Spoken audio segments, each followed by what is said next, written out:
And at this time, we're gonna give a time shout out to give roses to Mr. Terence Crawford. So it's on you, Mr. Amari. What's your recap of the fight?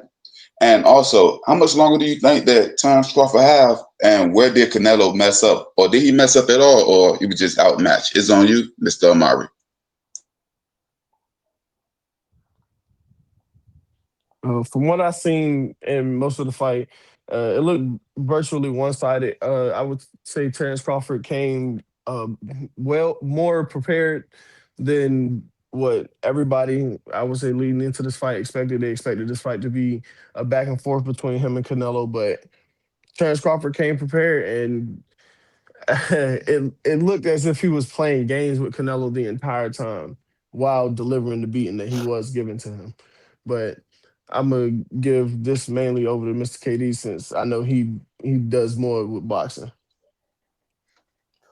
Yeah, for the fans that was expecting a slugfest and thought um, they were gonna get in there and just trade back and forth, you weren't expecting Terrence Crawford to win that fight because for him to win the fight, he had to come with the game plan that he did, and he had to execute the game plan as well as he did. Um, his game plan was basically to keep the distance as far as not giving Canelo an opportunity to land a clean flush shot and have to really test Canelo's power and then test his chin, vice versa. Excuse me.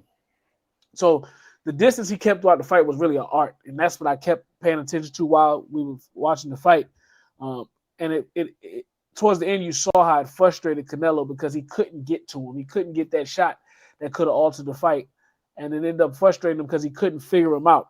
Now, Bud is known for switching his stances throughout the fight. He didn't switch his stance throughout this fight, which goes to show how disciplined he was in the game plan.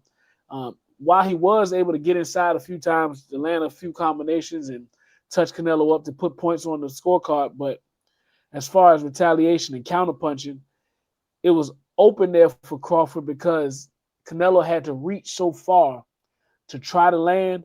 That's where Bud was hitting him on a few counters to get him while he was reaching. So the distance of that fight and the distance that Bud maintained was the key point of that fight that dictated it. But as far as roses, we have to give him to him. Bud has supplanted himself as the best fighter of this era, hands down. He is the end all be all after the Floyd Mayweather era. Um, and as far as how much longer he got, it's in his control now.